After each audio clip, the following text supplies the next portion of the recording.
లూకాసు వార్త, ఇప్పుడు దుఃఖపడుచున్న మీరు ధన్యులు అని రాయబడి ఉంది. ఒకసారి చాలా జాగ్రత్తగా గమనించండి. కన్నీటి ప్రార్థన అనుభవం ఉందా? నెహెమ్యాకైతే అది కన్నీటి ప్రార్థన అనుభవం ఉంది.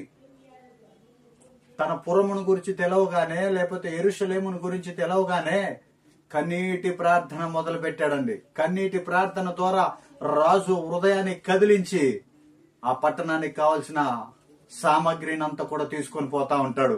మరలా చెప్తా ఉన్నాను, నీ కుటుంబం కట్టబడాలంటే, నీ పరిస్థితులు మారాలంటే కన్నీటి ప్రార్థన చాలా అవసరమై ఉంది. ఒకసారి చాలా జాగ్రత్తగా గమనించండి. హన్నా కన్నీటి ప్రార్థన చేసింది, బిడ్డను పొందుకుంది. ఒకసారి చాలా జాగ్రత్తగా గమనించండి. నేను చెప్తున్నాను, కన్నీరు పెట్టే సమయం ఉన్నప్పుడే నువ్వు కన్నీటి ప్రార్థన చేసుకోవాలి.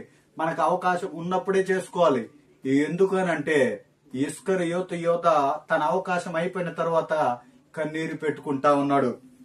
ఇంకా చూసినట్టయితే ఏశావు జ్యేష్ఠత్వాన్ని అమ్ముకున్న తర్వాత, వదిలేసుకున్న తర్వాత, విడిచిపెట్టుకున్న తర్వాత కన్నీరు పెట్టుకుంటా ఉన్నాడు.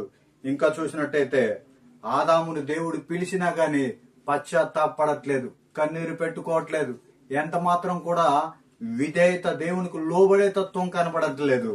మరలా గుర్తు చేస్తున్నాను దేవుని బిడ్డ, కన్నీరు పెట్టుకునే సమయం ఇది. నీకు కన్నీటి ప్రార్థన సమయం ఇది.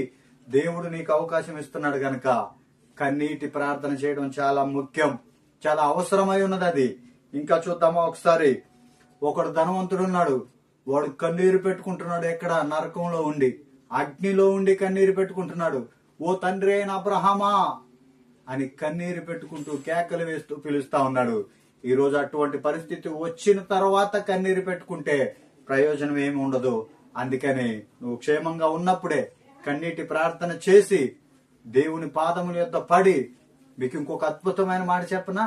ఒక స్త్రీ, ఆయన ఒక్క మాట కూడా మాట్లాడుకోకుండా కన్నీటితో ఆయన పాదాలు తడిపి, తల వెంట్రుకలతో తన పాదాలు తుడిచి దేవుని దగ్గర శబ్బాష్ అనిపించుకుందండి.